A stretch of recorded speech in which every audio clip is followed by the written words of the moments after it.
L'expérience qui se base sur le dégagement du gaz d'hydrogène après avoir subi une attaque d'un acide concentré d'hydrochlorure,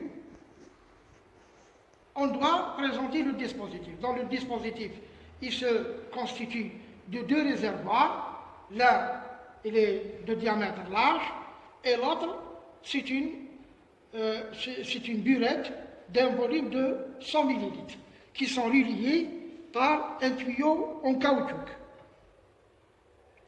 Donc, le principe, c'est que ce dispositif, il obéit toujours au principe des vases communicants. Bon, a priori, avant de commencer l'expérience, on remarquera que la surface de l'eau qui est dans le grand réservoir est toujours, elle est d'une manière horizontale avec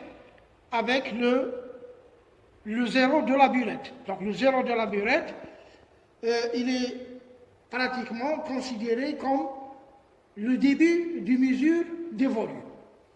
Donc vous remarquerez très bien que l'éprouvette graduée, elle est ouverte. Donc tout point de pression atmosphérique qui exerce sur la surface du liquide équivaut à tout point de pression qui exerce sur les liquides intérieurs qui existent dans la burette. Automatiquement, ils sont au même niveau, donc ils ont la même pression, d'autant plus que le système il est ouvert. Donc avant de commencer, on doit vérifier, on doit ajuster le zéro de la burette. Comme ça. Je pense que le bas du liquide, il est avoisinant à zéro. Donc, on commence maintenant l'expérience. J'introduis une masse de zinc de 0,49 grammes. Donc, je l'introduis à l'intérieur de cette fiole conique, ou bien cette Erlenmeyer. Je prendrai pratiquement 10 millilitres de la solution hydrochlorique de la burette de concentration 6 fois normale. Donc pourquoi avoir choisi 10 millilitres? C'est pour avoir le cœur net que la réaction sera totale, irréversible. D'accord? Et que nous saurons, vers la fin de la réaction chimique, que toute la masse du zinc est disparue et s'est transformée en ion Zn de plus. Donc c'est une réaction totale, avec un dégagement de gaz d'hydrogène qu'on va le calculer dans le volume de la burette. J'introduis l'acide dans la fiole, sans que l'acide touche le métal. Parce que lorsqu'il le touche, la réaction, elle est instantanée, de cette manière. Je ferme,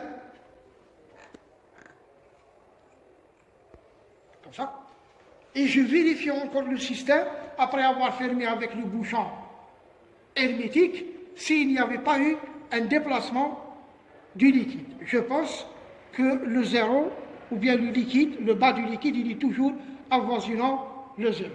Donc je ferme le robinet communicant de cette manière, et maintenant je fais réagir l'acide avec le métal de cette manière. Donc vous remarquerez bien que la réaction, elle est instantanée. Vous remarquez très bien qu'il y a un dégagement de gaz incolore qui est l'hydrogène. Et vous remarquerez aussi le commencement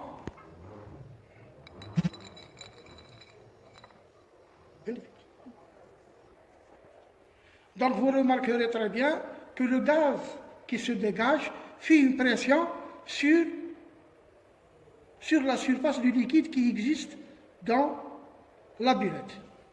Automatiquement, c'est une réaction qui est un peu lente parce que l'attaque de l'acide pour le métal se protège par des couches d'oxyde.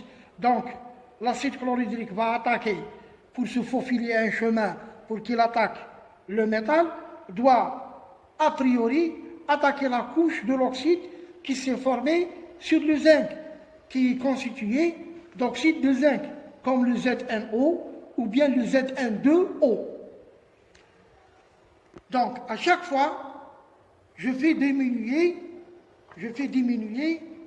le réservoir d'un petit peu. Pourquoi? Pour ne pas laisser la quantité d'hydrogène qui s'est dégagée à se dissoudre dans l'eau. Bien que la dissolution de l'hydrogène comme gaz dans l'eau, elle est très minimale. Donc, pour l'expérience numéro A, premièrement, puisque le volume de gaz qui est dégagé, on doit mesurer la température qui est égale à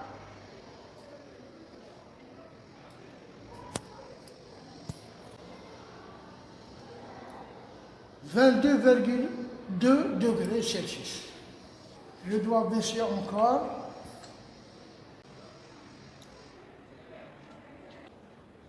Donc ceci c'est un baromètre à ressort spirale. Donc il y a deux échelles. L'échelle que vous voyez à l'extérieur et l'échelle qui est à l'intérieur. Donc l'échelle qui existe à l'intérieur, elle est donnée en Pascal. Mais l'échelle qui est donnée à l'extérieur, c'est en centimètres de mercure. Dans ce tableau, il nous donne la pression de vapeur d'eau saturante à différentes températures.